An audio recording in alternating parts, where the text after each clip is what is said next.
Folks, it's Friday. Hello. It's not 2 o'clock in the morning when you're seeing us. It's 7 o'clock. It's 4 o'clock. It's midnight. That's our times. But you know what time it is? It's the Ultimate Schmodown Show time. Let's get to it. I'm Colin. Joining me as always, John, Boggs. This is going to be a fun show. We got so much to talk about because, we were busy last week and we didn't do a show covering, a whole pay-per-view. We only pre-talked about it. So now we have to post talk about it. And we'll get to all that. But first, how are my guys doing? John, I have a very important question to ask. What's up, buddy? How's your butt? My butt is doing A-okay right now. For those of you who are wondering why Colin's being so forward, it's because he and I, along with our producers, Sean and Mike, appeared on the Smash Cancer 24-hour live stream, though I think it wound up being more like 30 hours, especially considering there was a match between John Roken and Mark Ellis, which was a lot of fun. However, one of the things that I did as part of that charity stream was I ate several chips that were just absolutely coated in the Hot Ones Last Dab sauce. And I would say you could go watch it. Unfortunately, the stream VOD is not available. Just know that I absolutely cried on camera. We will have a clip.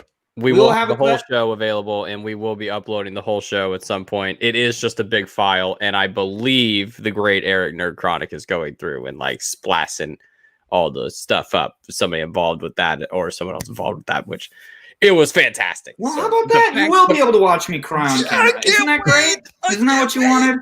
Enough about me. The event was such a great success. Thank you to everybody who had us on that pay-per-view. And I'm excited to be back to formula today without me having to hurt my body. Yes. Welcome to the internet without pain, but over there with no pain, because I already saw his face today, and it would be the great Boggs. How's it going, Bog?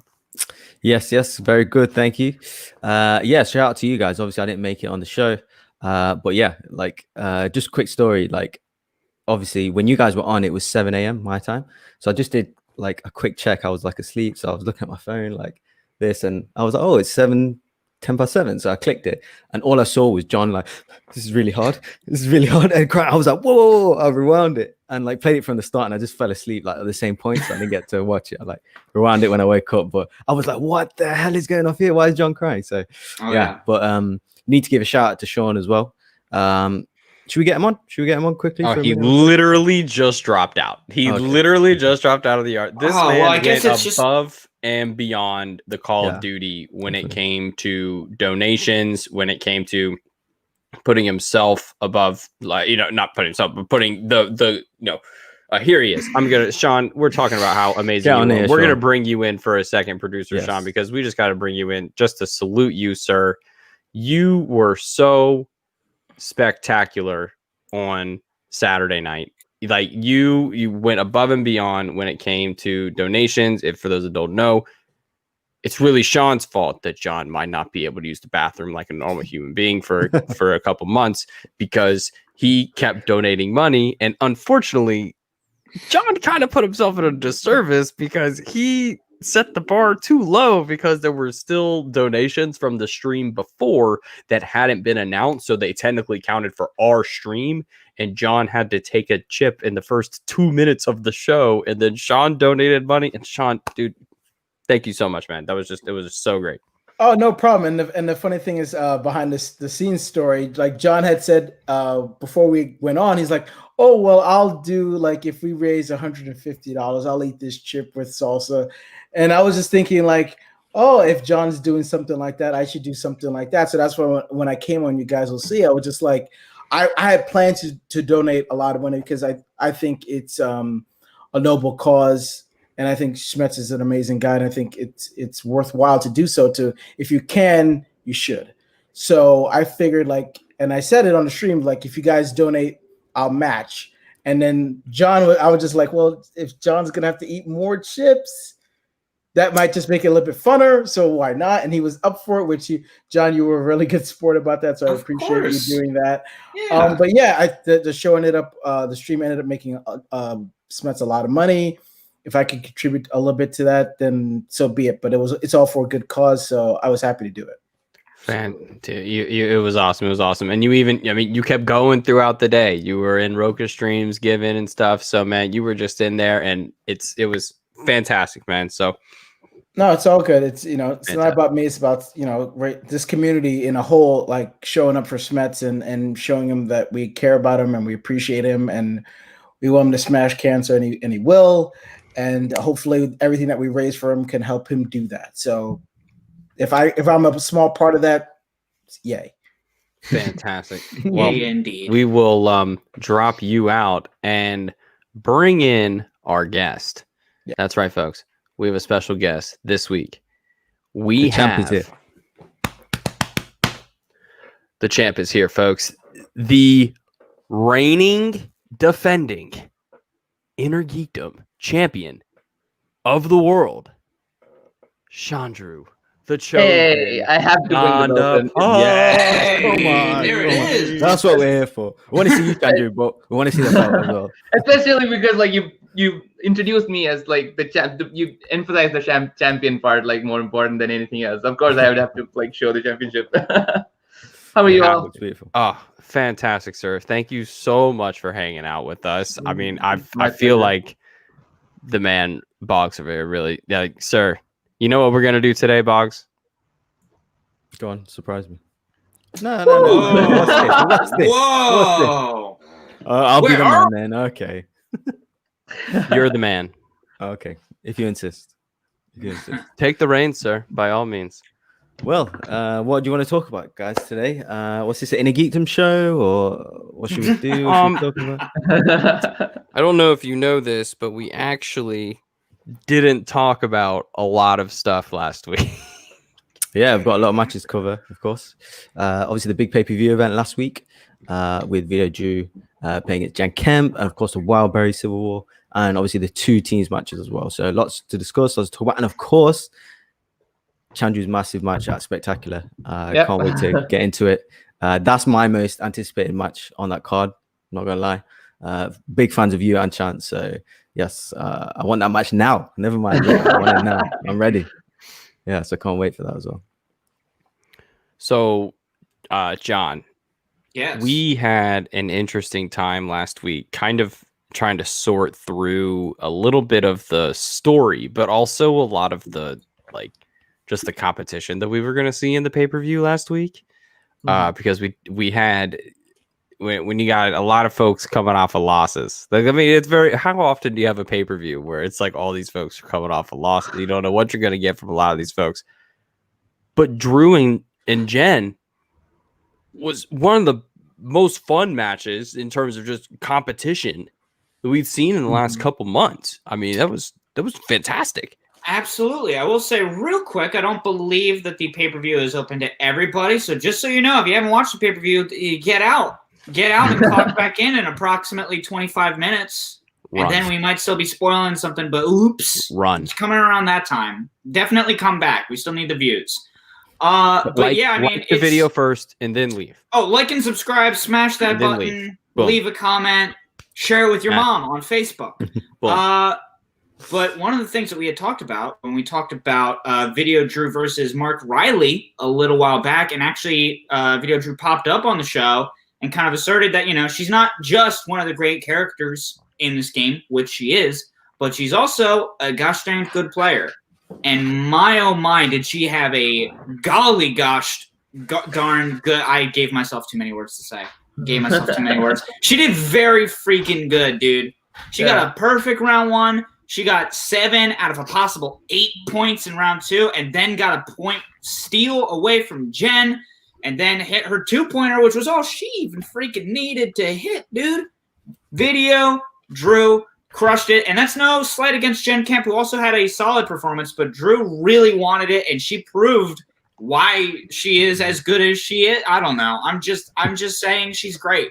That's all I have. And not just that, and to step it up, she got a perfect round 1 and then donated $1,000 to the Smash-a-thon because she got a round 1. Like the fact that she got emotional, like she got so into the moment after that, it was just like she kind of fell into the game. It was just kind of like you're watching somebody like so often, and I hate to say so often, but like you're watching like the NFL, you're watching the NBA, and you hear of a passing of a family member of a player, and then that guy goes out and has like, the game of his life, he's 3 touchdowns, 40 points in the NBA, whatever it is.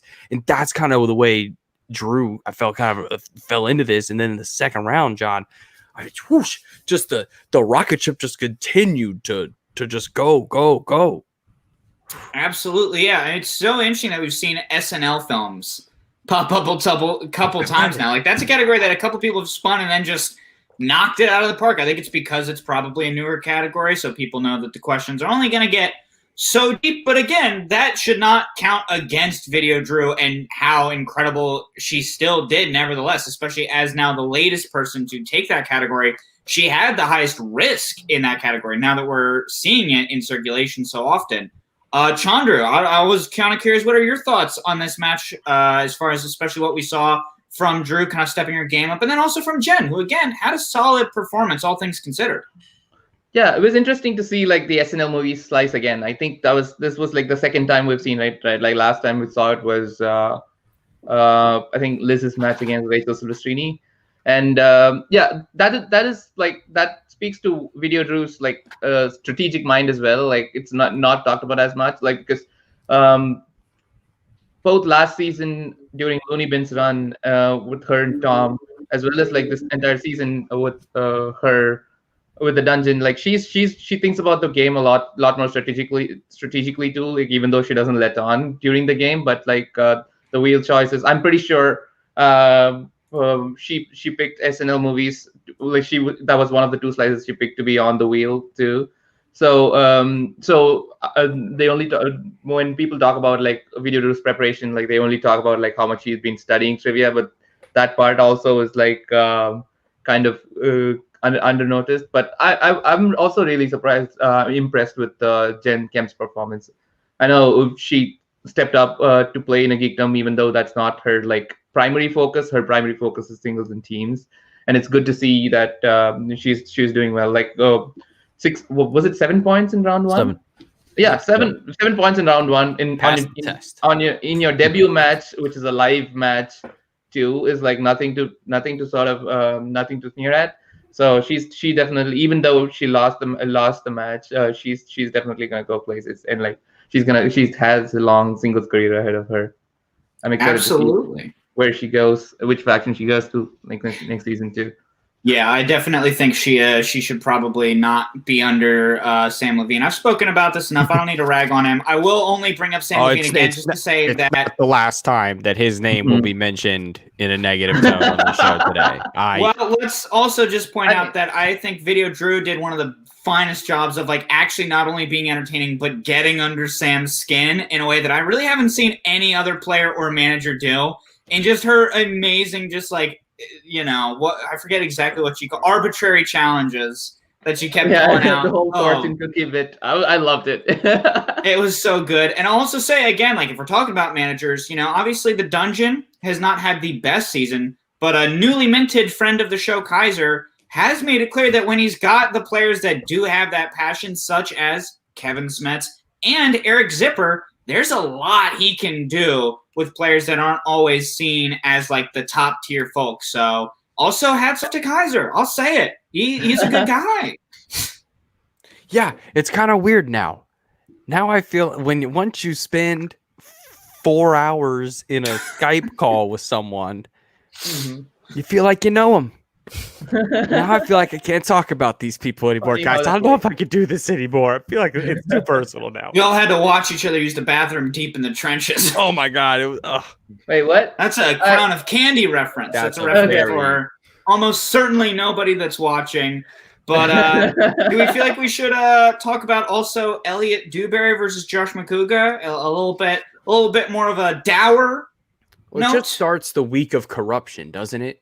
It just kind of feels like Corruption is like kind of has just been emitting their aura, and it keeps feeding it bigger and bigger and bigger, like the villain in Stranger Things, right? Just keeps feeding on the negativity, but they keep consuming, and they keep winning, just keep winning all week. It's like you're like, oh nope. here comes somebody else to knock. Nope.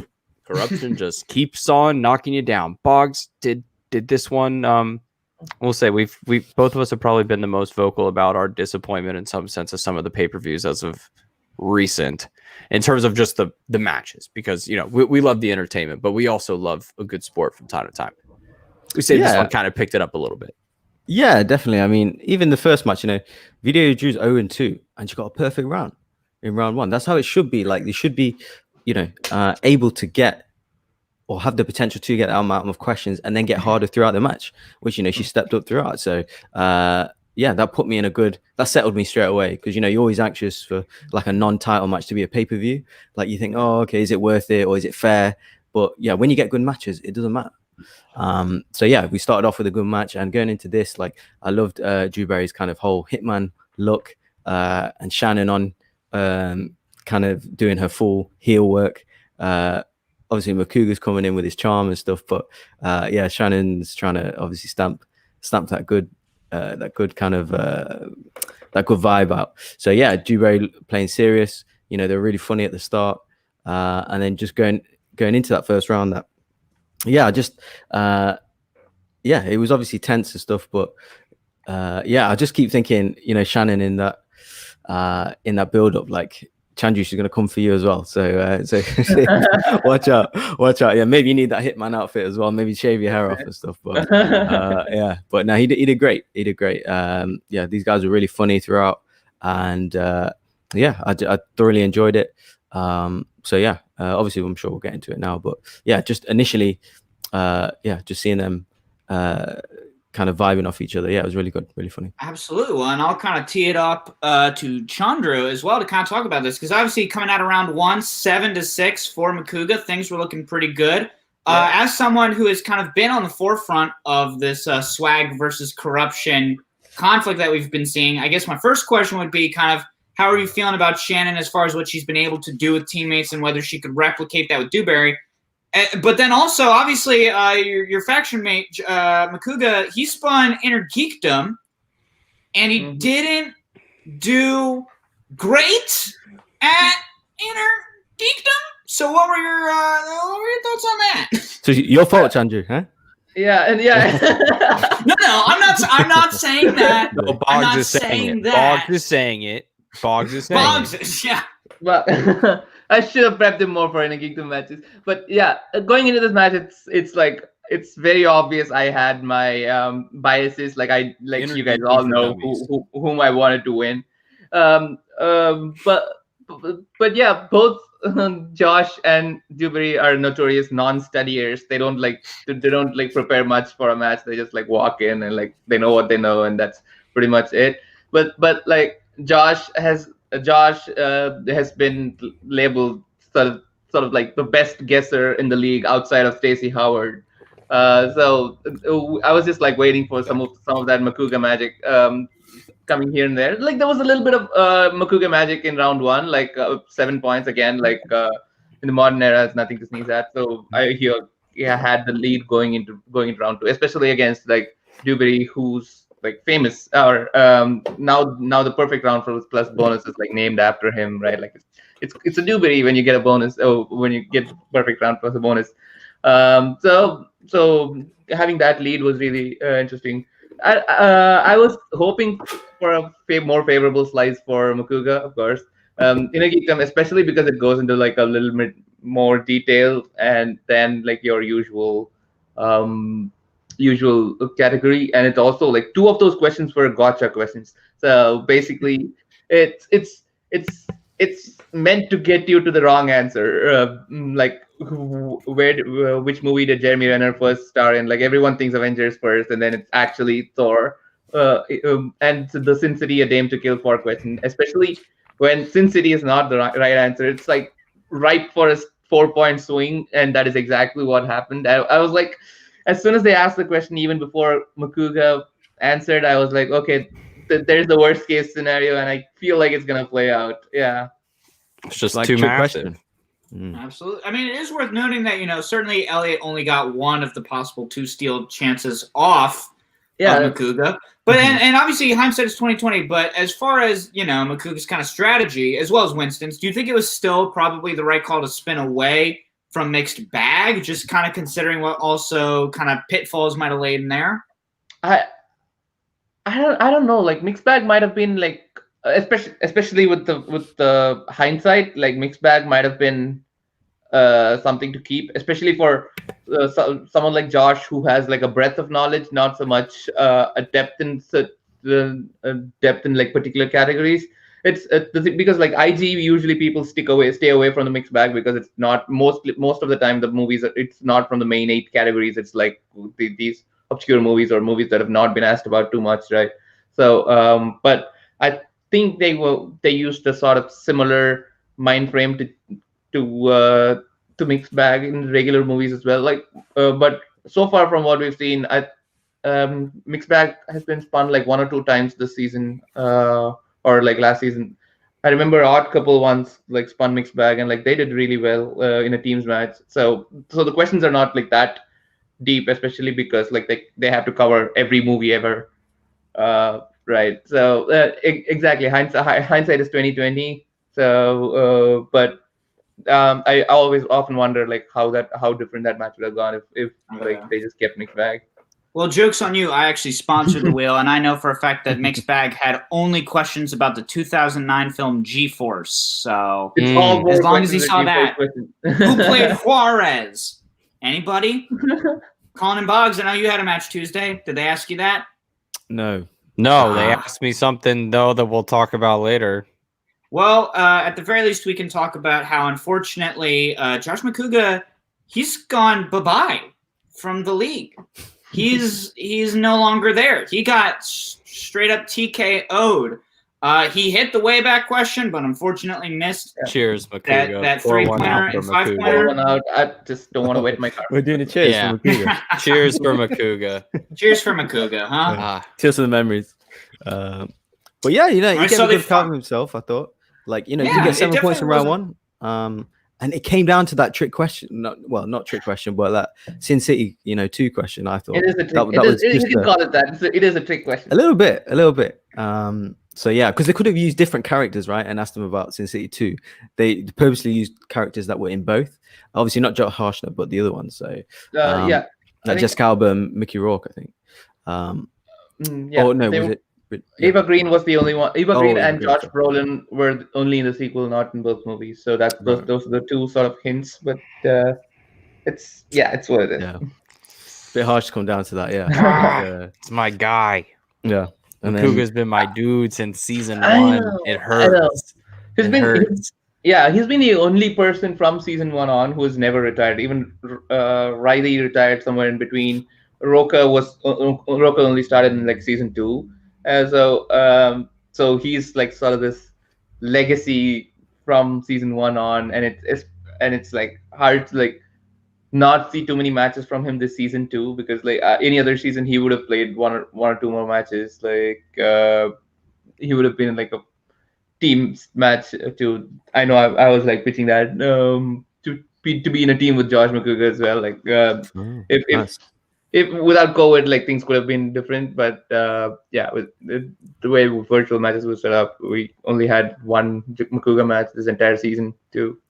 So is there any like safe for the internet story about Makuga to studio match you could tell us? Like is there anything that he did that we didn't see on screen that was just like, man, we wish we could have captured that? Let me think about any of this. I just feel like he's like constantly like a college football tailgate. I feel like that's how he treats like a pregame first throwdown match. He shows up with like a handle of liquor, and it's probably all going to be gone by the end of the match. So I think it was what was it? Was it the late to the party match or the So basically last season the WildBerries versus late to the party was it was a throwdown match, right? So just before the match went live, Ken went and asked both Makuga and Dewberry, like, I'm going to announce you like onto this in the match, announce your introduction, of course. So do you know your team's record? and both of them just looked at each other and like, we don't care at all. Like nobody knows I don't know what a record is. Like you find out. Yeah, exactly. I don't know what the record is. Now I guess. Why do you think I take notes? I don't know anything, dude. Are you kidding? I don't know. I don't remember your guys' names. I need to keep that up. I got that Dory memory, dude. Well, you know, I was just like, I was just entertained. I was really like, I felt like I got a great match in terms of just like a great schmodown match in match number 1. Oh, Leo coming in. WildBerries record 3-5. 3-5. Oh, okay. Yeah. So I think they won against like Wangers or maybe Real Rejects. Real Rejects in the side event, I remember and that then one. late to the party, probably. Man. Wow. But I thought he was going to get that 5-pointer. That I Jerry did Maguire, Yeah. the goal. I was always in the right ballpark. It was like a. I mean, it's kind of a rom-com too, right? Jerry Maguire. So I was like, his strength is rom-coms. He might know this. And and Sean Connery won before. Like he was just off because he thought he was the hero and he was the villain, or like he turned in the Avengers. Right? Is that not the second time in the last 2 weeks that, like, not to Sean spoil Connery, anything, that like somebody has been mentioned or like a question has been asked, and I'm pretty sure the match was recorded before they died, and now they've like question was asked about them after. I'm just like, that hits me when I watch these matches like 9:30 at night. I'm like, wait, when were these made? When did they die? Oh, okay. Yeah, Sean Connery was this live match was after Sean Connery died though. Oh, right. but you're right. There was one pre-taped match that also had Sean Connery again. I was like, head hurts. But yeah, now these matches that came up this week were something.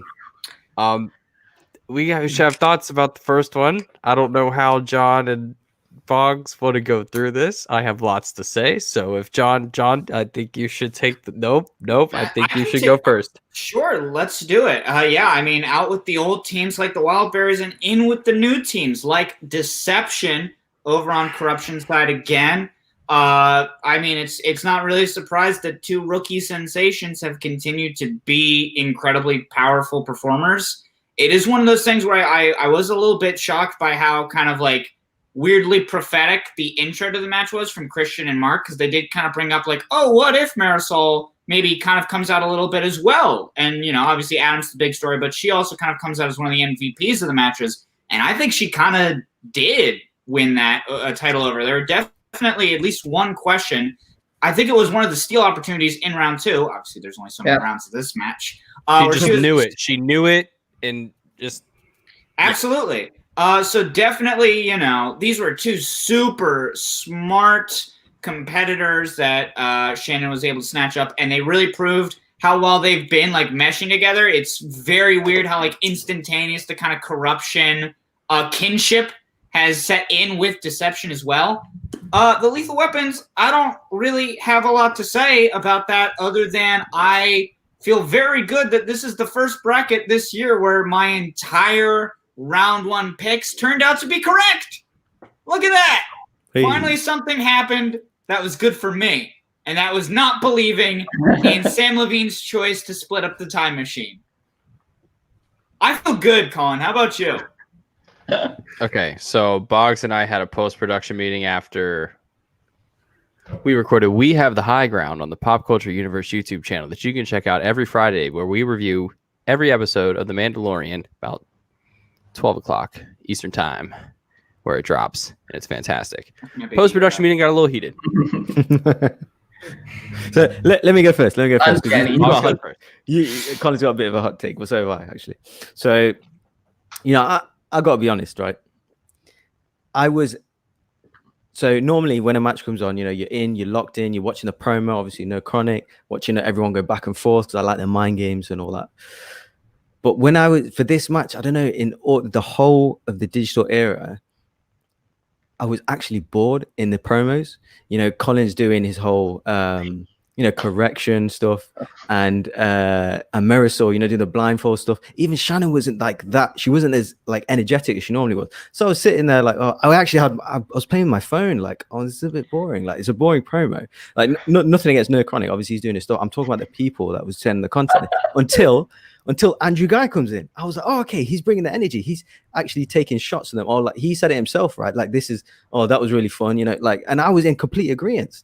And obviously got to the match. That's a different subject. And, I'm agreeing with Colin about the match, but about that stuff, I was like, you know what? I kind of agree. Like, I was like, obviously they're not as experienced as someone like him, obviously, in terms of character work and things like that. So I think he did I think he has got the right to take shots at people because, he is, one of the characters that helped build the league. And, if he doesn't think that people coming in that up to kind of, in terms of entertainment value, that doesn't kind of meet the criteria that he set, I think there's a bit of credence in that. And I was in agreement with him, to be honest with you. Obviously the match didn't obviously go his way, so he didn't back up his talk, of course, but I was kind of in agreement, man. That was my that's my hot take. So Colin, your turn. All right, listen up, we got a problem here. I know.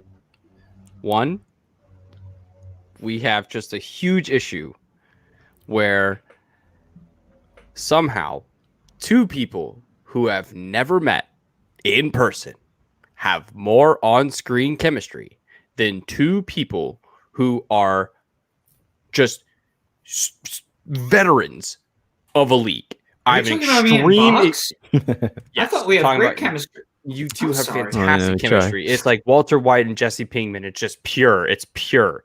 It's just so pure. I want to sell it all across New Mexico. Colin, please don't tell people about our drugs. Look, man, I was trying to just be coy about it, and then you just said it out loud. Man, come on. And we're in South Carolina, by the way. We're not in New Mexico.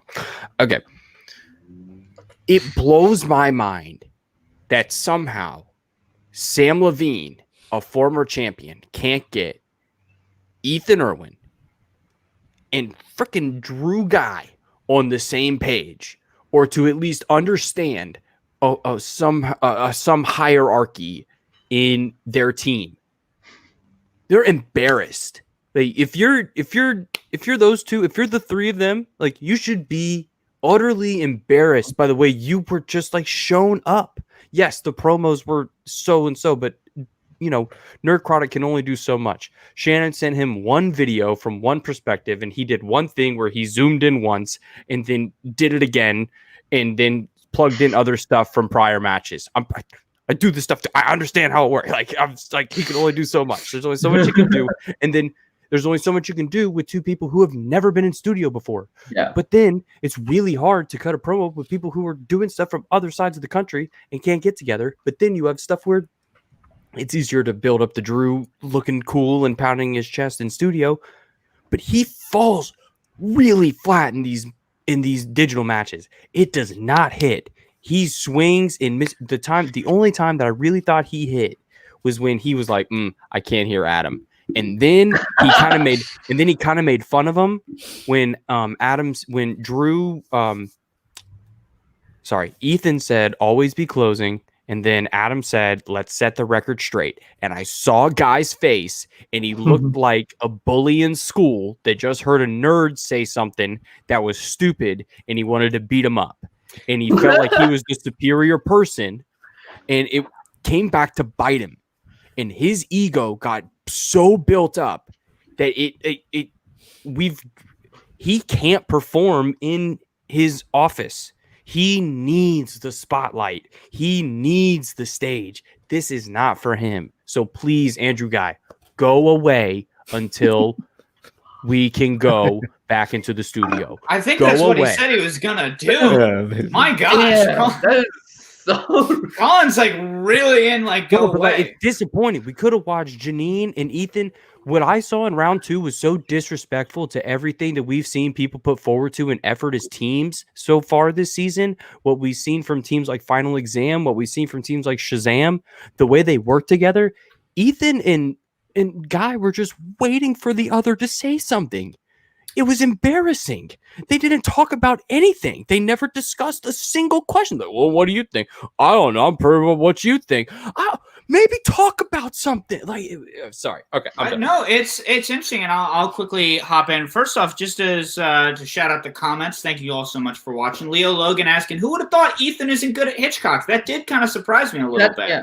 That did kind of seem like something that would be in Ethan's bag. But what do I know? I've only met the guy once. And then I was super interested as far as Andrew Guy. I don't know if you all noticed. He was introduced as Dastardly Drew Guy, not the Debonair. So I was kind of like getting ready for those heel antics. But the fact that he wasn't in the promo, I was like, that would have probably been the place where Andrew would have shined the most in this match. So the fact that he got no play in the promo, I thought was shocking. Again, I want to kind of tee it off to Chandru, not only as someone who has kind of run the gamut from being a face to a heel as far as the personalities on display, but then also as someone who has been lauded as the assistant coach of Swag, as someone who does kind of have some management assistance as far as getting players ready. What did you think of the chemistry between Ethan and Guy? Because clearly Colin and Boggs don't think very highly of it. Yeah, I think it's so first thing, like I have to agree with both Guy and Boggs when they said that there's, team deception is especially from Adam Collins' side is like kind of low energy, especially because like you guys, you want to know the outcome of the match and you're watching it. Like for me backstage, I already know the outcome of most matches. So to me, just some of his matches just feel like a drag. I don't want it.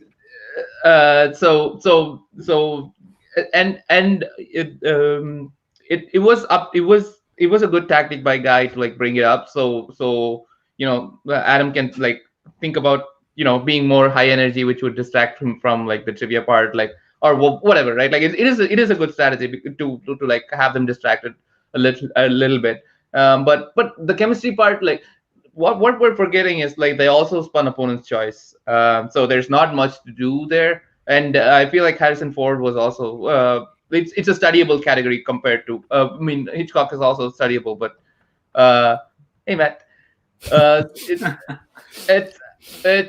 it's both of them are studyable categories. Like Ben studied Hitchcock for his match looks for his title match looks like, but the thing is like Harrison Ford is more like in the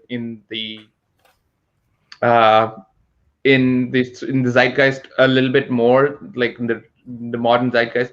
So and clearly they have studied it more since like Adam missed a question of like what was Spielberg and Harrison Ford's like first collaboration. Like that was also pretty easy for one pointer, and to go from that to like getting everything in the round two, there definitely has been like some studying going on.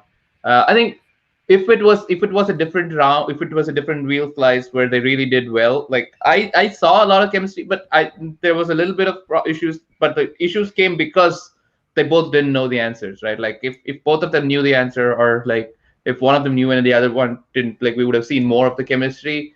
But and they were building the like I saw enough chemistry in the match where Guy was managing Ethan in one of the singles tournament matches. Was it the Tom match, right? The Ethan versus Tom match. Yeah. So yeah, I don't think it's a chemistry issue as much as just a bad wheel spin issue. I think that makes a lot of sense, Chandru, and it reminds me also of kind of the match of Category 9 as well, where I think we all, when we were talking about it, we kind of agreed as well that like a lot of the chatter that was going on in that match between Jader and Brandon was because neither of them kind of knew the question. And it was a lot of Brandon who had kind of campaigned to be the manager of that faction, and I am just assuming probably has taken on a role similar to the role you have taken with Swag, as kind of like an assistant manager, taking a more active hand than Ken, trying to like kind of drive, I guess, talking to Jader specifically to try and drive his like confidence perhaps. It's a complicated game. I certainly don't envy Brandon or you, Chandru, trying to deal with that dual identity of both a player and then also someone that's all like trying to hype up the other players as well. It's a tough thing to do, to try and do both jobs at once. It's like whenever people ask women in Hollywood how they can be both an actress and a mother. It's such an outdated question, and they still keep asking that. That's so it's embarrassing. But yeah, so the chemistry was there. What I find lacking was the amount of practice. I don't think, because Sam is a pretty busy manager, so I don't. My guess is they didn't do like a practice match for them together as a team, because it showed. Because when there was an answer that neither of them knew, it felt like they were in like uncharted territory, right? Like that, if they had like practice matches where they were asked a question that neither of them knew, like they would have tried to like work through it or talk it out, and like that's in that I agree with Colin. They did seem a little bit out like deer in the headlights, especially when both of them didn't know the answer. And like I think the first question, Ethan was like unsure of the answer, and Guy was about to talk him off the ledge and going to multiple choice, and then Ethan just like disregarded everything Guy said and just threw out the answer and said final answer, and it turned out to be wrong and turned out to be like a 2-point steal there as well. And both with the plane and train thing as well, like they knew they were sort of edging close to TKO range, but they still they could have gone into round 3 with if they like played it safe and went to multiple choice, right? Like they narrowed it down to plane or train, or ship or train. Sure.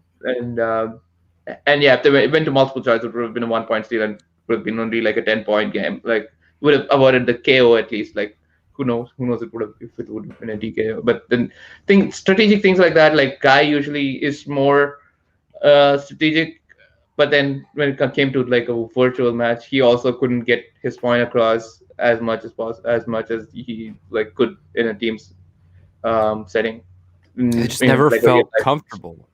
Yeah, they just never felt comfortable, and it's something that I think Ethan is able to almost channel the Coyotes sense, where he goes singles, right? He goes single mindset, and he just answers trivia, and that's it. He's here for the trivia. That's really it. And then kind of stepping it up a little bit with the antics a little bit, and then they both just kind of. It was just weird to see such juxtaposed, chemistry on the other side. It was.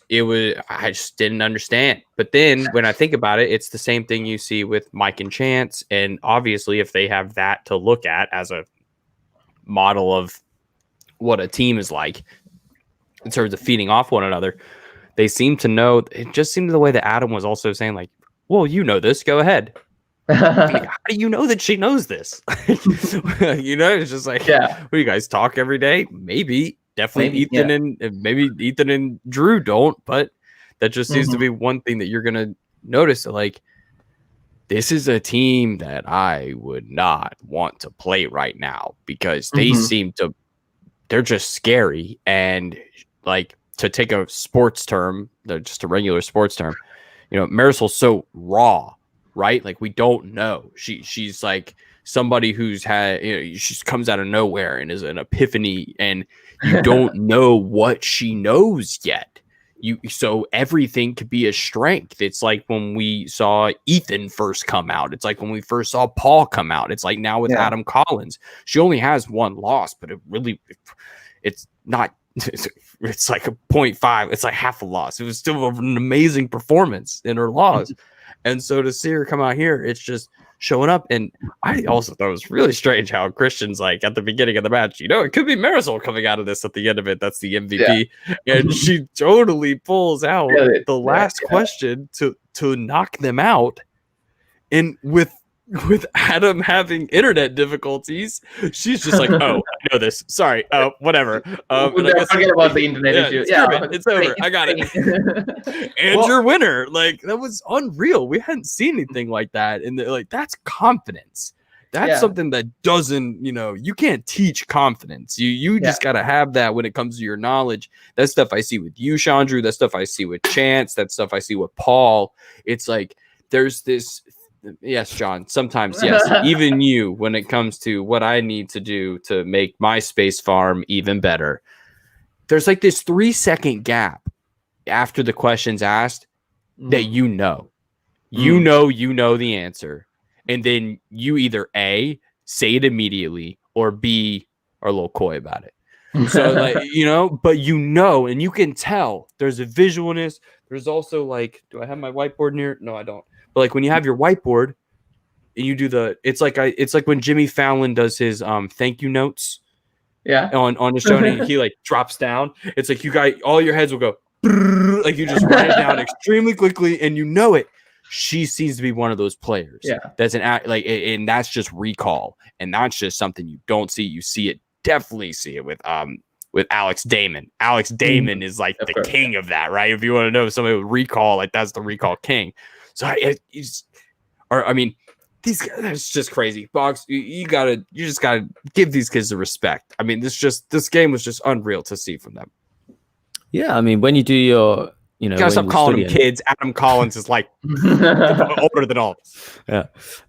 When you do your studying, they clearly obviously study Hitchcock, or they already know it, and the Lethal Weapons didn't, at all. But because some of them weren't deep cut. Some of them were, who plays the lead in this Hitchcock movie? Yeah, it's between like 1935 and 1960. But obviously, these guys stepped up, and obviously, Guy doing his antics and stuff, even after the match, still taking shots at him, calling him, a bit dull and stuff. Obviously, he's wrong at the end of it. He's wrong because they're going forward, they're progressing, they're getting more airtime, and he's not. But I ain't gonna lie, I still found it quite a bit funny. Like as entertainment. It can be funny, but it wasn't good. Like he wasn't good enough to win. Yeah, of course not. But well, if we want to talk about things that are good and bad, we can kind of look a little bit more forward. Just as far as on the bad side, do we think that perhaps when next year comes around, if Sam keeps any percentage of his players, that he's going to maybe try and reunite the time machine, try and make Lethal Weapons work? But then on the flip side, we also have to look at this tournament because now we know that Deception is going to be going up against the Odd Couple. Again, Adam Collins versus Jeff Snyder, round 2. And I'll tell you this, when I was picking my choices for this, I thought the Odd Couple were going to have a little bit of an easier time than I do now because I think it's sort of more of a toss-up now. So I kind of want to start with Chandru. Of those two teams between Odd Couple and Deception, who do you see walking away with the W? Oh my God, that it's so really difficult. So Snyder and Collins are like pretty much neck and neck, like we saw from the finals. And Draco has a lot of knowledge, and it's gonna come down to like Marisol McKee, and she's going to be the game. She's going to be like the game decider. I feel X factor. Yeah, she's going to be the X factor in that match. So, because she has like you said, she not much game tape, but we've seen she has like a lot of knowledge. So it's going to be hard to like sort of predict what she's going to do in the next match, but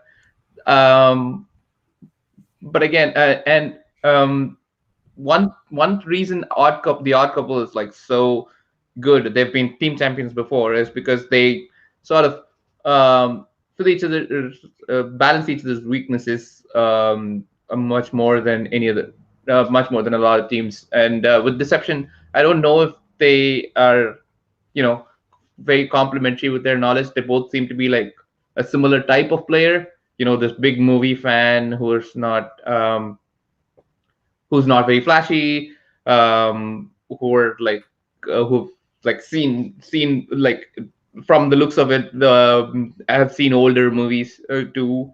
So it's like so I don't know how much complementary knowledge they. I think their age might have a lot to do with that, though. It's similar ages too. Yeah. No, I don't think they are. I think there's a more discrepancy in age probably than you would think. I think Marisol's probably in her later 20s, mid to later 20s, and Adam I think is in his. It's rude to guess a woman's age. Well, no, but I don't think they're as close to in age as Andraco and Snyder are. Where Andraco and Snyder are more polar because of like what type of people they were in high school, where Snyder seemed like he was, more of a jock, and Draco was more like a nerd. So they just had like different, movie based knowledge. And I think that's what makes them more of a terrifying team. Definitely can't co-sign this narrative that Jeff Snyder was the jock. not a jock, but it's a Boston thing. But it's a bully, like right. Like he's from Boston. He's a if you think Jeff Snyder wouldn't get shoved into lockers, I'll tell you what. He's a masshole either way. Like once you leave Massachusetts, you bring that with you. Like the only person I know that shed it is Koi. It's like this unbelievable butterfly that's come out of this super duper hard cocoon. Yeah, I don't know how that happened. I don't know how he's the second he was like, "Yeah, I'm from Boston." I'm like, "No way! What? No way you're from Boston." But I think that they're super dangerous. And I forgot I had a point from the prior match. I was saying that like Guy might have wanted to look at the Snyder match and see that like ruffling Collins's feathers didn't exactly do anything. So it might have, maybe take a different approach. I think I would like to see what Jeff Snyder does this time around. I think he's kind of going to back off. I think he's going to be respectful because that's the kind of player he is. He's been shown that this dude can beat him, and he tends to not talk negatively about those who have beaten him. He then puts them as a chip on his shoulder that he then tries to, flick off and tackle. It is interesting, just a quick interjection, because I feel like I've been talking too much this episode. But certainly thinking about who can get under whose armor, I guess. Certainly Roxy Stryer has proven she can get under Shannon's skin. So that's going to be interesting to see play out yet again, as it's some of the top-tier folks going at each other once Players more. just mute the headphones. And one recommendation in this match, just mute the headphones. Just don't even listen to your managers when they're on the screen. Just mute, and then the second you come on screen, hit that, just put them back on. We're going to see a whole bunch of edited by Nerd Chronic as just bleeps and bleeps and bleeps. God bless you, Eric. Can I pay an extra $5 as a $20 patron? Can I please get an unedited cut of an uncensored cut of every single episode of the Schmodown? Please and thank you. I've wanted that. Colin, you can just pay me $10 and I'll just curse at you. If that's what you're looking for, I'll just say all the curse words. I'll do the friggin' George Carlin bit and just send it to you as a WAV file. YouTube. Also, Enrico and Snyder are like more far apart in age than you think. Like Enrico is like more than 50 years old, and like Snyder is only in his late 30s. Like he doesn't look that young, but like he's younger than Snyder. Sure. Yeah. What? Well done, sir. Proving me wrong. I mean, I guess they're one of the teams where I like to, do like a base Venn diagram for them, where their matches, where they match up is just so expansive, where like the places where they link up are huge, but then their own knowledge is crazy as well, because Andreyko just goes so deep into the nerdy stuff, and then Snyder goes so deep into the festival darlings and all the stuff that he's covered in his life that Andreyko was working. He was, he's doing comedy stuff, right in his time. There's just a time of movies that Snyder's super adept on. Then there's also a time that Andreyko's adept on. So it's just they're just a great team to watch, because any game they could go for 35, 36 points. They're liable to do it. Yeah. Boggs, where are you? Apparently Snyder's 36. Someone's saying in the chat. No, that's got to be a lie. That's got to be a lie. That's the numbers I've been hearing too. Wow. I think he's had a hard life. My apologies. No, I'm joking. My apologies, Ian Snyder. No, listen, he's one of my favorite players. Is indeed what the internet says. So the thing is, like, of the 4 people that be playing in that match, the closest in age are Adam, Collins, and Snyder. Probably. What? Yep. No one would have guessed that. Maybe. But yeah, you're going to see more antics this match. Mark Andreyko's 50. So, okay. That's okay. So, if people think Guy was bad, Schneider's going to do it. Roxy's going to do it. It's going to be a lot more intense. So, looking forward to another good match there. Yeah, it seems to be not affecting Deception though. Like I think they're also like can handle it. Yeah, used to like they. It's like speaking from person like who's done these antics. Never do what they're gonna expect. Right, like of course, like the major criticism is going to be they're boring. Like so they would know that you're gonna call them boring. They do something else because Otherwise, you're just saying the thing that they already like calling action guys suits who are too short, too small for them, or like making fun of their sunglasses is like can only get you so far. They know the attack is coming, and they know then there's nothing unpredictable about it, so that they're not gonna be distracted by it. It's not witty, right? I will say also, like, certainly I got love for both Adam and Marisol. I'm very excited to see what they do. Shannon has proven she's a wonderful manager. But Chandru, since we have another voice in the show, I just want to make sure that I'm not crazy. The name Deception sucks, right? Like, I've been a long proponent that they should have called their team Coyote Justice. Like, that would have ruled. I feel like the name Deception is lame. They're not lying. It's not like they're lying when they give answers. They're not deceiving. It's not like they're saying, oh, the answer was actually Fraggle Rock. We're not the Revengers, right? We're the Avengers. Yeah. So I'm not a big fan of the name Deception as well. Like I was thinking more like Disruption. So it rhymes with corruption. Yeah, nice. They are actually disrupting the league because like Adam has done it with like so many sort of upsets, and Marisol is here. They were set to disrupt things in the teams tournament too. Like they're already doing it. They're knocking out like past champions and like stars of the league left and right. So yeah, that's what I was thinking. But it's Deception is still like the only issue is like what you said. There's no thematic thing. They're not deceiving anyone. It doesn't go with the already established characters of the Coyote and the Lady Justice as well. So it's like you're just saying things. Nothing is. I'm not getting anything out of the promo or the character work. Like, why are you even Deception?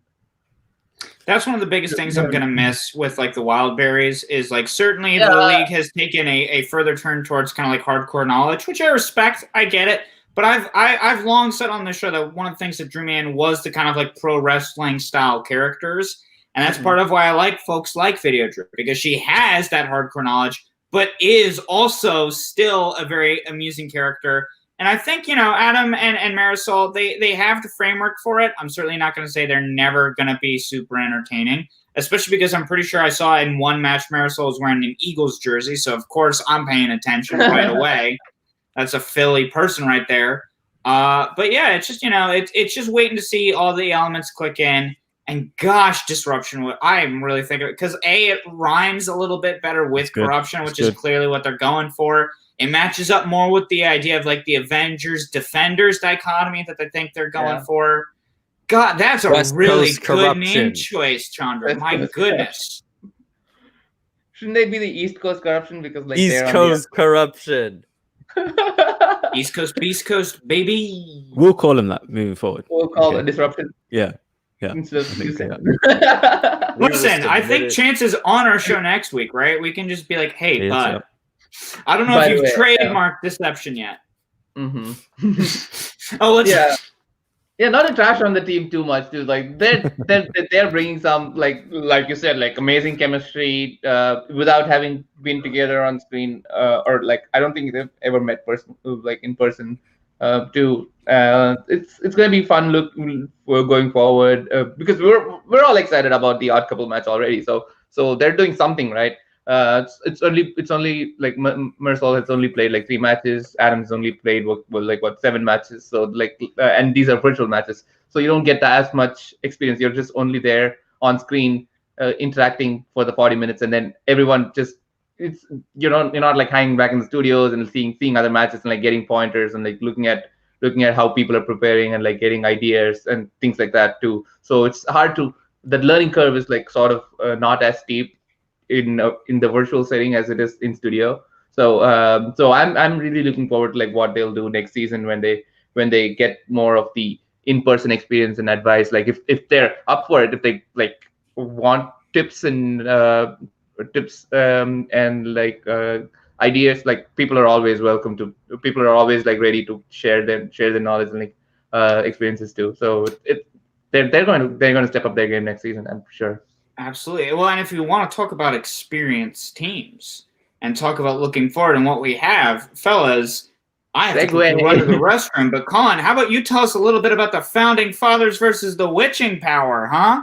Well, today we saw something that I didn't think I'd see. I saw John Roca and Dan Burrow. I saw him sweat. I saw them sweating a little bit. If you'd have told me that Andrew Guy would have been and Ethan Irwin would have been knocked out and the Founding Fathers would have been, pushed to the 5, I'd have called you a liar. Boggs, how are you feeling going into this match? Did you feel like the witching power really had it, had that, rocky shot? Because that's what you had to have here. You had to have the rocky shot. You had to have the upset here. Yeah, so I felt like, I think I said last week, they had to have a really good first round going into that second round, because you would kind of think that Roca and Dan are trying to target perfect rounds, and getting like 5 points against these guys is not enough. So I was hoping that it was a tight first round going in, but even in the promo, I love Dan's passion. Like he seems like that to be dangerous, when he's a bit passionate, and Perry's energy as well I really liked. But yeah, luckily for them, and obviously they play good as well, but luckily no one got a perfect round, so it kept it close going into that second. I think it was 14-12. So yeah, neither Dan or Roca getting the perfect round. So Roca missing Moana. Roca. It's Moana. Yeah, come on, dude. I thought it was I didn't get that either. Like I had to like really think about. I've been staring at the edge of the water. Yeah, I didn't know he composed it though. I knew the song. Yeah, like I was gonna guess Coco because like of the more the Mexican culture of it all. Yeah, but Coco. That was a Pixar movie, not the Disney movie. That's where Moana would have been. He's Puerto Rican. No, the Mexican heritage of the movie Coco. Not his. He's Puerto Rican, of course. Yeah. Just lay it out there. But you just didn't feel like that was not how I expected round 1 to go. There were different points in that where it's just like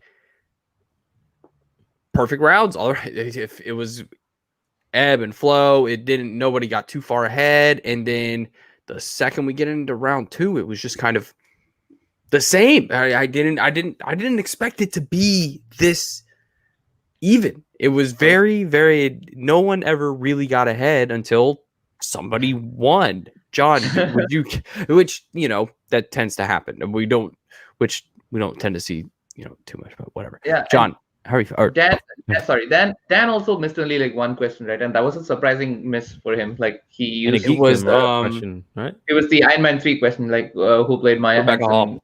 Yeah, Rebecca Hall. I watched it yesterday. The movie? Yeah, I literally watched Iron Man 3 yesterday. Nice. But yeah, that was like a surprising miss from him, especially like because he even used the JTE to like bring it. It's like we know he knows it. It's just a matter of like bringing it on the tip of your tongue, sort of thing. John, you were saying? Oh, sure, yeah. I mean, right off the bat, I definitely agree with Colin. Nobody won this match until they won it. That is an indisputable fact. That's the most Steve Spurrier, like South Carolina football thing I've ever. Hold on, I gotta change hats. Well, while Colin's off doing his costume change, I will say certainly I do agree. Okay, that's our motto. The team that scores the most points wins the game. Wait, what a great motto! Yeah. Is that the motto of deception? Anywho, I was also kind of surprised as well by that mess. I will say though, I needed the JT in my own brain to be able to pull it because I did have to, I did have to go like, okay, she started alongside her brother and Christine. So like I definitely needed that minute as well to be like able to put all the jigsaw pieces in place. But yeah, one of the things I was really interested to see was just how close it was. Obviously, the last time we saw John Roca, he had a bit of a tough time against a rookie in Adam Collins in the singles tournament. So going up a rookie team, obviously Haley has played in the Shmoon for quite a while now, and Perry has kind of been in and out on some various exhibition matches. But I was kind of like, is that rookie magic going to hold true? Especially because Dan, as the champion, doesn't get a whole lot of play, all things considered.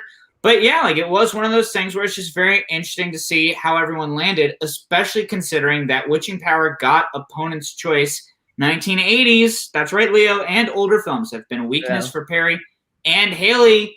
Certainly not as huge of a weakness, all things considered, and that's because of the strategy. Obviously, Perry has spoken a lot about how happy she's been to have Coy as her manager, and we can see a lot of his influence in this match just considering the sheer amount of like strategy that was at play during the round 2. To be able to get 7 out of a possible 12 points and getting a category that they very visibly were not happy about, that's still very impressive.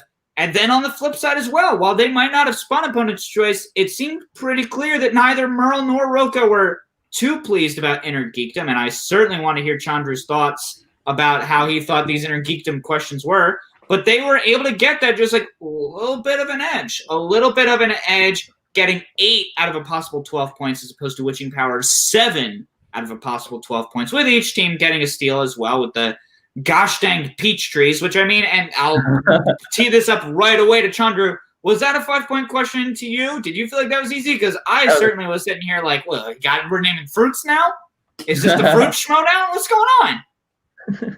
Yeah, no, that was a 2-pointer. I mean, a 2-pointer in IG. So in a regular schmodown match, like maybe it's a 5-pointer. But the thing is, like, we know the Inner Geekdom slice generally gets deeper than usual, right? And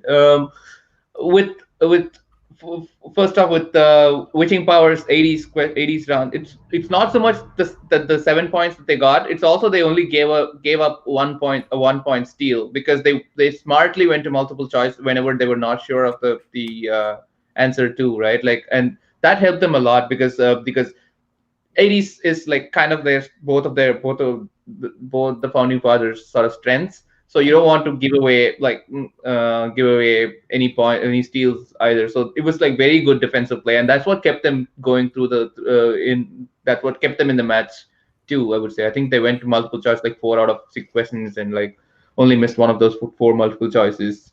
And yeah, that was really interesting. And IG, like anytime IG gets fun, my ears perk up and like I test myself, because like since my championship match there has been like not a single IG match yet, right? Like it was a tournament which had like 15 or 17 Inner Geekdom matches, and after that like nothing, and my title match, and then nothing for I'm dying 4 over months. here, bud. I'm dying over here. My favorite league. I'm dying over here. So yeah, so we get like a little bit of Inner Geekdom and comic book movies here and there, like sprinkled throughout the singles and teams tournament. That's as much as we get. So it's fun to like see these questions and like test myself in real time as well, like just also to see what type of questions they're writing. So I did pretty good in that round 2 playing along, and I was surprised. I feel like I've seen Inner Geekdom on the wheel a lot. Like usually it is there because someone put it on the wheel. And I think Dan and Roka put it there because like Dan has like been prepping to play Inner Geekdom for the longest time, right? So I wouldn't be surprised if they actually wanted Inner Geekdom to. Was that their first spin or second spin? Second. Well, they spun Denzel first. They spun Denzel first and then spun away. Okay, so it's hard to tell because they had like no choice but to keep it. But I feel like Dan usually does better. But they only missed one question. They went to multiple choice on one question. It's 9 out of 12 just seems bad out of paper on paper, but like they yeah, exactly. They only missed like one question, and even that they went to multiple choice, so they only gave up like a 1-point steal. But I was really impressed with the Witching Powers round 2 performance overall, right? Like end of the day, they were only behind by 3 points. They were already behind by 2 points, so they only net lost a point of lead to the founding fathers despite spinning opponent's choice, and that is something that is like commendable. So. Yeah, absolutely. And then just getting into round 3, John, like you, I got to use bathroom, so I'm going to throw it to you. Yeah, well, it's a shame he's got to run away as well, because obviously one of the great joys of round 3 for this match is that Bugs and I got to watch Colin watch this round in real time because he had fallen behind. So we were just watching him kind of I mean, we weren't even watching him. We were actually watching this. We were watching an empty chair, hearing the match go on, and then hearing like kind of in the background Colin from somewhere else in his apartment just go like, Kyle Chandler, final answer. Oh, right. And that was a delight. And I'm glad Colin can't hear this because I'm kind of roasting them a little bit, but it's all good. Yeah, I obviously each player only had to kind of answer one question on their own, and all four of them hit it. Again, kind of hammering home how close this match was. It was just then that tough 5-pointer that the Witching Power then had to face. That, I mean, you know, I remember that The Hustle was a movie. I remember that. I think we all remember that was like was the billing of that it was supposed to be like sort of like Dirty Rotten Scoundrels as like a reboot? I thought I had heard that like when it first got announced, and then a lot of people on Twitter were like, well, no, obviously, don't do that. But that's about as much press as I heard from that movie. So certainly like that 5-pointer, that was a 5-pointer. Am I right or am I right? Yeah, The Hustle is a stripper movie. I don't know if you remember. Yeah. It's the Jennifer Lopez. No, that's Hustlers. Oh, that's Hustlers, right? Yeah. Which is I had the same. I thought it was because her character. Were you both? Yeah, because her character is really similar. It begins with M, right? I forgot now. Anyway. I mean, the word hustle is in both of them. So to be fair, I think that's why it makes for a great 5-pointer, right? Like because there's the Hustlers and the Hustle released in the same year, so you need to be careful of that. And it's also like they're just giving you random synopsis of the movie. Like it's not even a synopsis of the movie. They're talking about like one character, cheating them of their money or whatever, and what the movie is. Like I like these sort of new age 5-pointers, like the ones Dan and Ben got in their title match, and this one too, where they're like explaining the movie a little bit, and they ask you what the movie is, which movie we're talking about. It was it was a worthy 5-pointer for sure. Absolutely, and even beyond looking over the 5-pointer of the new release film Hustle and Flow, there are a lot of other kind of intense questions that were going on here as well. Certainly the Borat question, that was one that I would have needed a repeat on to be able to pull who from Baywatch is that. The Brothers Grimm question, that's another one of those movies where it's like, I remember it exists, but I couldn't tell you anything else about it. And then also that's Heath Ledger's prime. Yeah. That's my Heath Ledger. A Knight's Tale, Heath Ledger, Brothers Grimm. I mean, if you want to talk about A Knight's Tale. You have been weighed, John. You have been weighed. You have been measured. And then it's that end where it's just like, and you've been found one. I was gonna do it. But yeah, I mean, this was a great fight. I mean, this was unlike the match that we spoke about previously. This was a really tight match, and it's one of those things where it's like a little bit of like, oh, the Founding Fathers still kind of a little bit rusty, maybe, versus the Witching Power, who do have that advantage of the momentum, who do have that advantage of the kind of like recency bias a little bit. So it's really interesting to see these two styles kind of clashing up as far as what their experience has been as of late. But the Founding Fathers, I mean, there is something to be said about that legacy. There is something to be said about these are two of the longest lasting players. Some of the Dan Merle, one of the longest holding singles belt players. I mean, what are you guys thinking? I'll toss it over to Chandru first. As far as looking at what is next in this tournament, do you think it's still the Founding Fathers tournament to win? Do you think that, with Final Exam, they're going to be as tested with Witching Power and maybe come up a little bit short? I mean, it's they're victims of their own, I wouldn't say a hype, but like their own respect that they've earned, right? Like they, in a match where they went into round 3 with 3 points lead. 3 points is still massive, and the overall match they only missed like three questions total.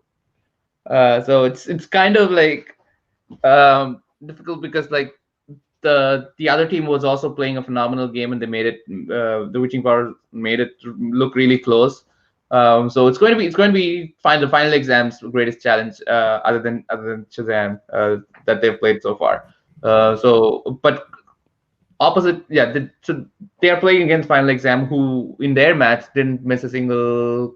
I think they only missed like a 1 steal opportunity or something like that. Yeah. But so both of them are like close to playing at the top of their game. It's going to yeah, I would say the X factor is going to be Lon Harris. He's the most fluctuating player. Like I know How much did he study? How much did he study before this match? How much has he been paying attention to some of the video Drew streams that he's been on? He's gotta be like, because that's the thing. He indeed is an X factor to where he can pull something out that's an age discrepancy. If we want to talk about a team where it's like it's one of the most beneficial in the entire league, to where it's the perfect blend of like perfect Gen X age with perfect millennial age, where it just all meshes up, where 80s family movies and 2000s family movies are probably strengths, and they shouldn't be if you look the two of them in the face, but they are, and it's just from their base knowledge, and it's they're so fearsome.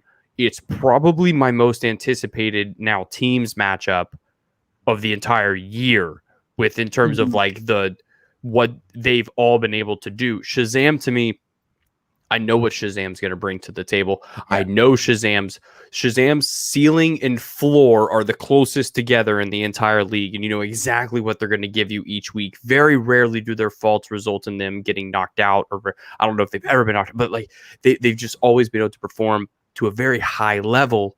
Final Exam has had a couple letdowns. You know that they can sometimes fall short in a couple areas, but when they overperform, they can be the best team in the league.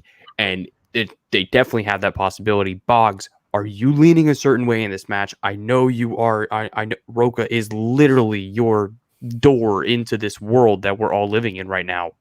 Like, I'm Earth? Wait, Earth? No, I meant the Shimono. Sure, Earth. Earth 616. Yeah, I mean it's tough though. I mean, just off the top of my head, I have you can't almost not back the founding fathers, right? But I like my job if I don't. But obviously Final Exam are one of the best teams out there, I'd say. Behind maybe Corruption, Shazam, Founding Fathers, and then I'd probably put maybe like Odd Couple and Final Exam, especially the digital format, like you're saying, Oyama and Lon. They invented final answer. They invented it. Yeah, pretty much. And if they hit, if they click and stuff, they do it really well. But Chandru, I want to ask you, about Dan, in terms of next season. Obviously, you must know that he wants to play in a geekdom next year. From his gameplay, obviously, Dan more being obviously done, but his overall in a geekdom gameplay. The question is this match, previous matches. Are you worried next year? Not so much. Oh, okay. Especially after today's match, like things can change a lot, because in a geekdom is not just about like what your base knowledge is, but like how much you go into preparing for your match, basically, right? Like so there's a lot of like stuff you can catch up on, like knowledge you can catch up on, because it's finite. It's a finite space. Exactly. You know exactly what you can cover. Yeah, sure. Exactly. Isn't there a list? Don't you guys is there a list of movies? Yeah, there is a list of movies that you need to study, and it's you're constantly brushing back up on those things. So I am worried. Like even more than worried, I'm like excited to see Dan play in IG, like because like he's Vegeta and Goku. He's like exactly. He's like the poster boy of all things movie geek. It's like he's like a big comic book movies fan, like Star Trek, Star Wars, all of these nerdy stuff. Like he loves that. He's as geeky about it as like many of the IG players. So so he would. I don't know if he will play all three different divisions. Like I know this season he wanted to like take a backseat on singles, but then because of some matches being cancelled in January, he just ended up playing the triple threat, and then that led to an undefeated so far 4-0 run with like 2 defenses. Darn! So casual, just a casual run. Casually getting the singles match for the 4th time and just defending it twice, like no big deal. But yeah, it's gonna be interesting to see what he does. Like, of course, juggling all three is going to be difficult. So so it's going to be fun to watch, because like I also see how much time I'm putting in as like a one division player. So playing in three divisions is going to be like there's only so much time you can spend towards IG, and as time passes, like it's becoming a more and more intense division.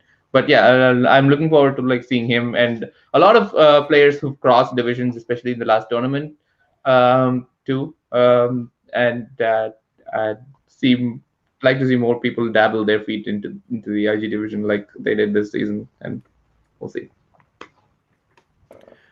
Talking about a man crossing divisions. Yeah. Your opponent, my friend. Yeah, so I don't know if we want to go there now, but might as well. Go ahead. So yeah, Boggs. obviously, just take it away. Yeah, so obviously you're playing. For me, one of the best, pound for pound. If anyone doesn't know what pound for pound means, it means you disregard division, just pure knowledge across the game. One of the best pound for pound players in the game. Obviously in Chance, another friend of the show, he's on next week. Shout out to him. So yeah, thoughts going in. I mean, how's the studying going? Oh, just generally speaking, of course. Yeah.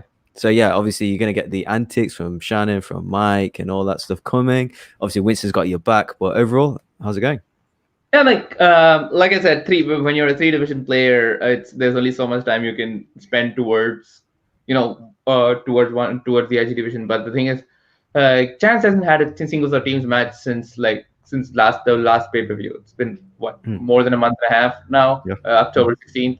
So he's had plenty of time to prepare for this match. So it's going to be kind of as even as possible.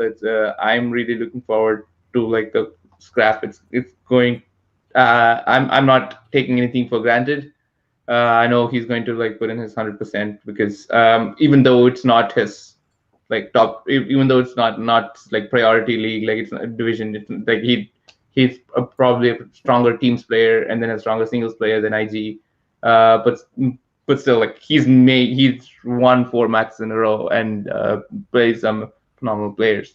Won against some phenomenal players. So there's nothing you can discount from his run. So it's gonna be exciting. I'm looking forward to like actually playing a match, sharing screen with Shannon, because we've only like gone against each other in like post match interviews and stuff. We haven't like actually played a match. Like, and I don't think I've ever played a match against Corruption. Like I've played a match against the Den. I've played a match against the Dungeon. And Shannon knows. Shannon knows. She's been waiting for this. This has been on Shannon's calendar. She's been waiting to put the crown on. She's been waiting to come at you. You know she's been coming. But the thing about you, man, is you know exactly what everyone can say about you. And I think that's commendable. And you know that whatever they're trying to throw at you is just to throw you off. And you kind of got this whole like rubber and glue thing that's just like whatever, man. It is what it is. You guys can do whatever. It doesn't matter. But I think there's something like I'll agree to disagree with you on Chance's hierarchy of commitment, because I think there's a level of something when it comes from just this millennial generation of like, there's a passion behind these inner geekdom movies that I think is commendable with y'all like being such strong players, is that it's not just knowledge. It's that you went to the theaters and saw these movies.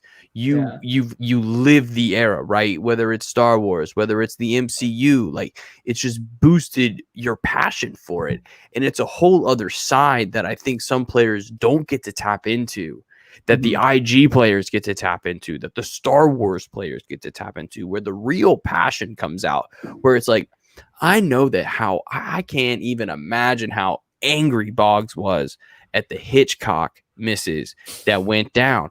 Like, as somebody, like, I know Boggs loves Hitchcock, that like he is just like losing his mind, that like I don't mean to easy.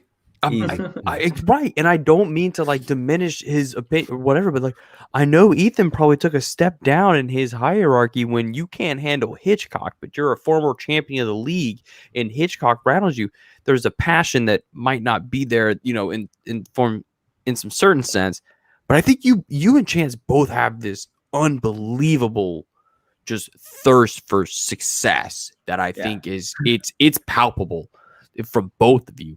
And I like it's a respectableness where you both do it in such a sense where you just want it, and it's fantastic, and that's what we want. We don't want somebody to just show up just because they want to, be here.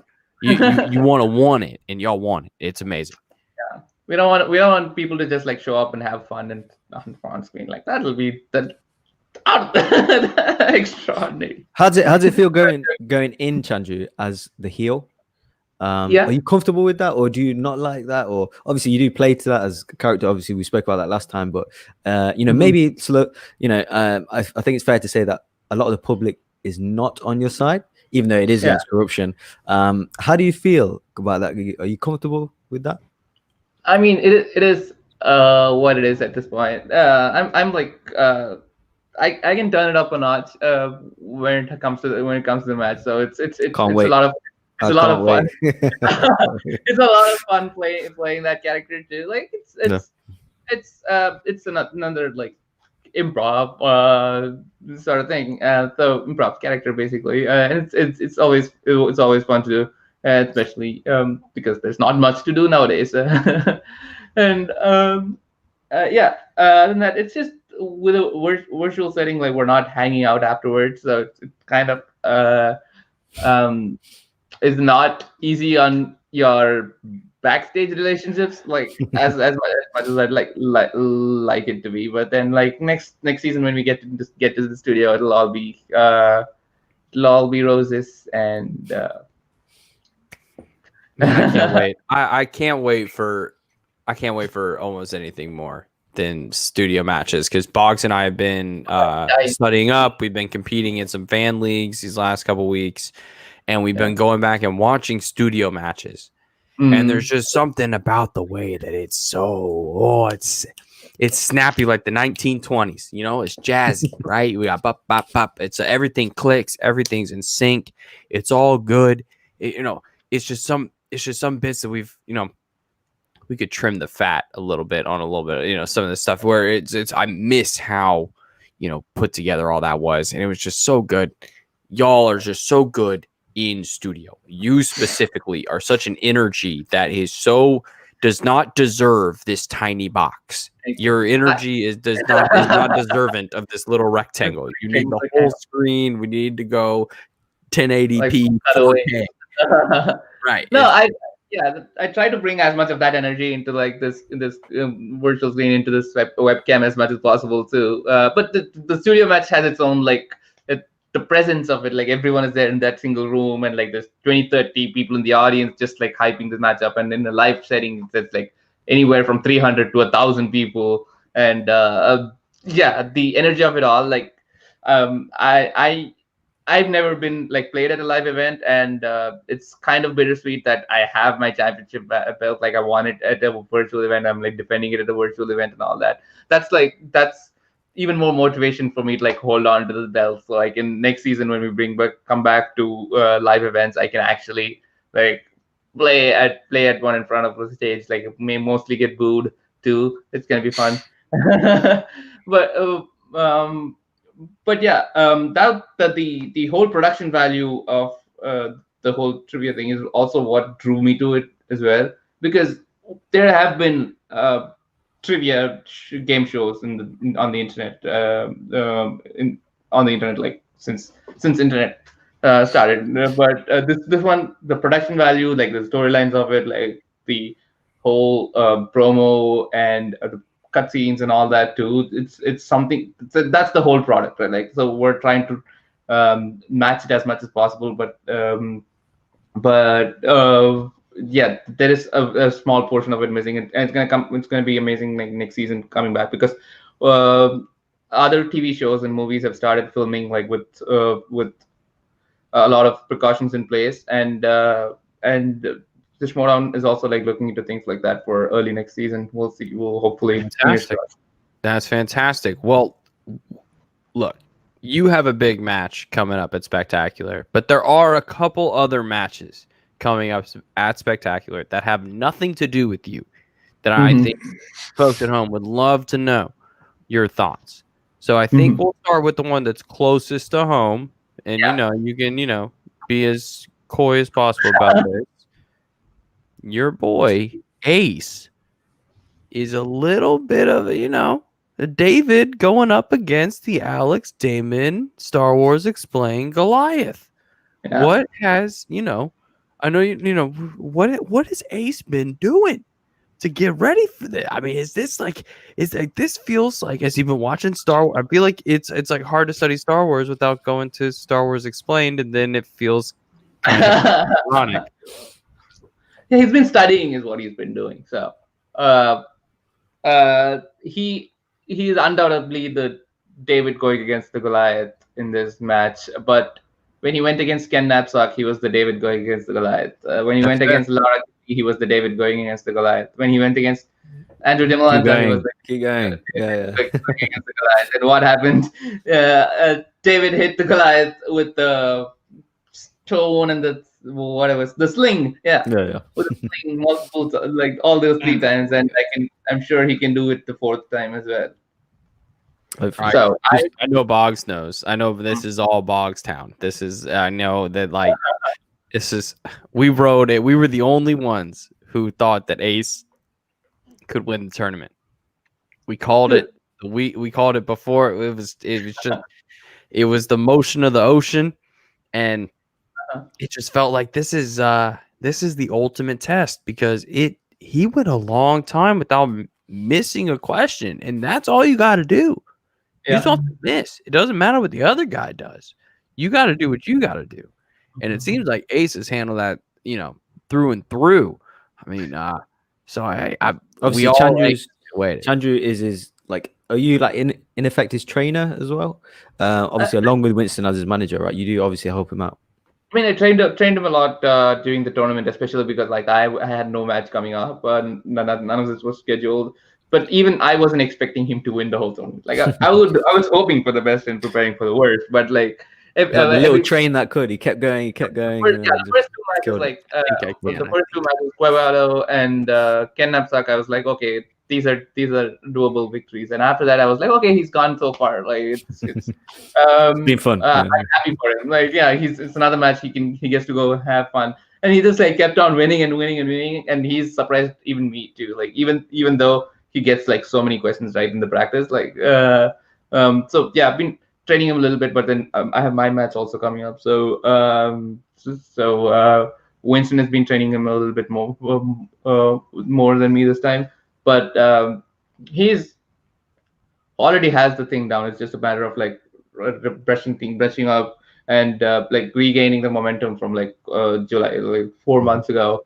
To like get back into that rhythm of watching a Star Wars movie every day again, and it's such a unique experience that we've kind of set up here, to where Spectacular has so many storylines that are built up on success, to where you have 3 champions of tournaments coming to fight for belts. You have people who feel like they have been right. It's they feel completely vindicated in their achievement, and now they are coming to prove something.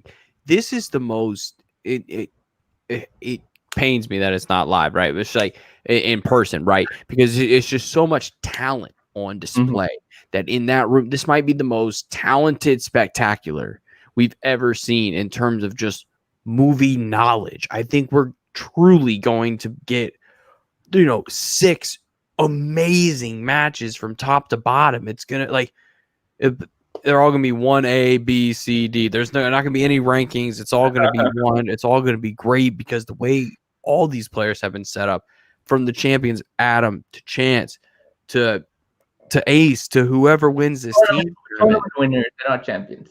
The ones that are defending the belt. Well, when you get it mentioned in your preamble by the chancellor of the Schmodown, his new name. He calls them the ultimate Schmodown winner. They're not champions. He does. We don't get any royalties from that, by the way. That's unfortunate. Should work on that.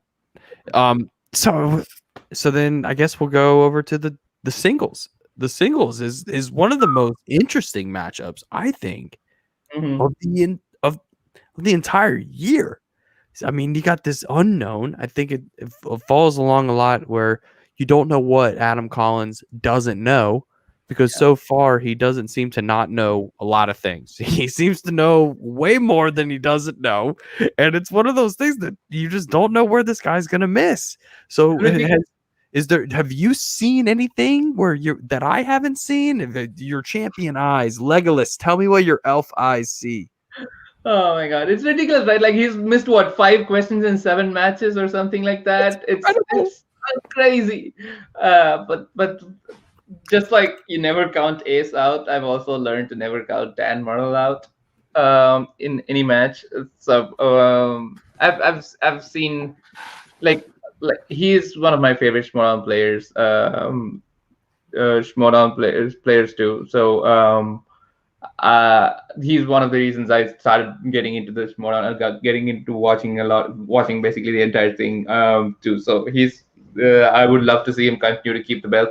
And the way faction things are going, like I need Dan Murrell to win so Swag has a chance to catch up to Corruption. Corruption doesn't need those like extra 5 points. You know what I mean? And so I'm kind of biased in multiple ways, but then again, Dan has this like presence even in a virtual match that can be a little bit intimidating for Adam. I don't think that affects him. Like nothing seems to affect him. He's just ask me questions and I'll answer type of guy. So yeah. I would have to, like, smart bet is always to put the money on Dan. Yeah, he's like Tom Brady, right? You never want to bet against Tom Brady, because the second you bet against Tom Brady, you lose all that money. You just lose all the money. The second you think you know more, the second you think you saw something, it's like everybody this year was like, oh, Tom Brady's going to go down there. He's not going to do his thing, whatever. Yeah, Tom Brady's like, shut up. Like, I'm still Tom Brady. Shut up. Dan Murrell is going to keep until somebody comes in and smacks Dan Murrell in the face like twice. And it's really going to be like twice, because he's going to come back once. He's going to be really mad about it. And he's kind of already really mad about it. He's already got to come back once. You don't want to see him come back again really mad. Like, he's like, that's my secret cap. I'm always angry. Like, Dan Murrell is just always angry. And you just doesn't. How often? Judge Dredd's the only thing that messed him up. Matt's got a question for Chandru. Oh, yes. So Chandru, we're doing a Twilight trivia match tomorrow, and I have a match in a live stream only about any advice for me, because it's been a minute since I've seen the movies, but I think I know the books pretty well. Okay. So if you don't have time to watch all the 5 movies, I would say just brush up on the cast, brush up on like awards stuff. Not that they won any Oscars, but brush up on like scores and soundtracks and directors, like just simple things that you might. Oh, Winston's gonna be there in the Twilight match. Yeah, so nice. He's gonna be. So we're actually doing a whole day where we're starting at 12 Eastern, and we're starting with Twilight, and then we're doing the whole thing. I think he's coming in around Eclipse, and I've been forbidden to start drinking until the 3rd movie, which is gonna be really hard. Like, that's gonna be, honestly, it's. Yeah, I was gonna say, I thought you guys were just watching movies. I didn't know it was gonna be a whole Twilight trivia match. A whole match somewhere in the middle of the production that I at some point agreed to. I'm not doing a Twilight watch along, a marathon. It's for charity. Yeah, it's for charity. It's for charity. It's for charity. So shout out to these guys. Brush up on the stuff, like brush up on quotes and soundtracks. Like I'm sure they use some like contemporary songs in the movie, right? And I don't know. I've never seen Twilight. I've only seen like 1 or 2 of those. I don't know which ones. Man, I read the books. I love them. So what match were we talking about? So what else is there? Oh, we've got the obviously. Oh, yeah, you can keep talking. No. Ta-da! While he's gone, I'm just super excited to see how Chance shows up after not competing in IG. Like, it's just gonna be super interesting to me to see how he can bring his presence to Chandru, because Chance and Chandru just totally have this. I mean, Hunter x Hunter anime fans, his Nen aura, it's visible, it's infectious, it's both of them, it's intimidating, and it puts you down. The more their knowledge, the more they impose their knowledge on you, the more you feel like you know less. There some of the Dan Murrell is one of those players as well, where the more Dan Murrell gets right, you feel like you know less, and he's just going to keep getting more things right. And these are players where in IG, I mean, Chance was out of control this summer. We saw an out of control Chance when it came to just answering questions at a unreal percentage and with consistency, and very rarely tripped up. I think there were only a couple questions. So that's what I'm looking forward to. It'll be super. All right. That's just, it'll be such a great match because you two are just so both great, and it's going to be so, it's so great. So we've got the two teams matches next week, right? Yeah, the semifinals, final exam versus Founding Fathers and Deception versus Odd Couple. Any of those four against Shazam is going to be like a crazy match. Shazam has played 3 out of those 4 teams, so it's going to be a rematch too. Who do you think is going to win? Who do you think is going to win, Chandru? The teams tournament, sorry. Who I want to win is final exam, of course, because. Oh yeah, of course. I don't know. I feel like the Founding Fathers have a lot to prove. If I have to like pick a winner, like even though it hurts our team's chances, it's going to be like picking against Thanos. He's already got 3 of the stones. You might as well just give him the other ones. The only one he doesn't have is your stone. He's never held the IG stone. He doesn't have the Star Wars stone. He's pretty close to the team stone. Like, again, and it's kind of ticked him off. It's the only one that he seems to really kind of like feel like he deserves, but hasn't been able to wield. Oh, they didn't win it, right? Like they just lost it. Yeah, right. But they hold it and defend it, and truly like kind of relish in what it's like to be champion, to take it to spectacular. Because being champion at spectacular and having that moment, like that's gonna be like that's incredible. Like to be champion at spectacular is like you are what everyone has been chasing this entire year. You are number one. And that's just got it. Like for them to be chasing number one and for their egos, it's just like for Dan and John, like I just couldn't imagine 2 guys that I wouldn't want to play where it's like those guys are on a mission. They're in like instant kill mode if you're Spider-Man. And it's like, it's get out of my way. I'm sorry. Dan said it in the promo today. He said, look, Perry, Haley, y'all are great, but you're in my way. It's the classic Schmodown. I love you guys. We go to In-N-Out after the match, but right now you're in my way and I'm going to tear you up. So that's what I feel like the spectacular is building up to, is just a lot of respectable bouts. This is no bout feels, aside from the Star Wars match, which even then has somebody coming off of some of the highest percentage runs in Schmodown history with Ace going up against Alex. These matches are just even. They're even Stevens, and I'm John, I'm ready for my beans. Do you think I supposed to get beans? No, that was an even Stevens joke. I didn't. So I don't have to. I have Disney beans. Channel show from the early 2000s starring Shia LaBeouf. You're welcome, folks. No, I know the show. I everyone knows understand why I'm being asked to deliver beans. Because it was even Stevens, and there was a character who hung out at their house all the time. His name was Beans. Now I've explained the joke. It's like explaining the Family Guy scene, and it's stupid.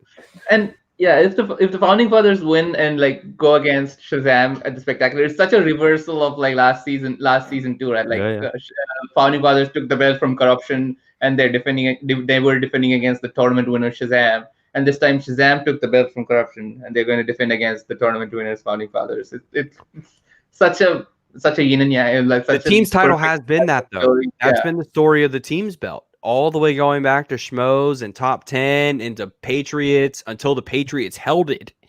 It was really topsy-turvy because very rarely we see what we see now. The team's champion has a break in between their matches, and that was I mean, I don't know if a lot of people remember, like the schmoes in top 10 had to wait almost 8 months before they played their championship match at one of the first teams tournaments. So like this is, we've seen teams have to come off, a little rust, but we'll see what can happen in Spectacular, because this is just the best of the best this year. Yeah, that's true. Chandru, question: what did you do for Diwali this year? Not much. I just what did I do for Diwali? I think I just cooked something, and I got some really good Indian food and sweets and stuff, and I had a great Zoom dinner. But other than that, it was just me FaceTiming with my family for like hours on end. Yeah, I can imagine. So are you a good cook, or do you like? Is there places to order there where you are? Because I don't know. Obviously, I cook a lot. I love cooking. Are you vegetarian or? No, purely non-vegetarian. Oh. I have to have like protein in every meal that I eat. Nice. That's like the only one thing I cannot give up for the environment. I was like, I know it's bad, like, but I promise I'll eat more seafood than anything else to save the environment. But I really love cooking, especially because of the COVID times. I've been cooking way more than usual too. Nice. Sorry, go ahead. Yeah. No, I was just gonna say it's fantastic. It's just like it's just so much fun having it around. So, Box, finish what you're gonna say, and then we'll start to wrap up. No, just gonna say thank you so much, Chandru, for coming on again. Wish you all the best for that Magic Spectacular. So tune in next week. Obviously, we've got Chance on, see what he's got to say about you. But yeah, man, we're rooting for you. Yeah, please come on after next year, as in after the Spectacular event. We'll break it down, talk about it.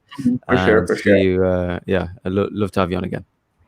Yeah, thank you so much, man. This is burdened with glorious purpose, sir.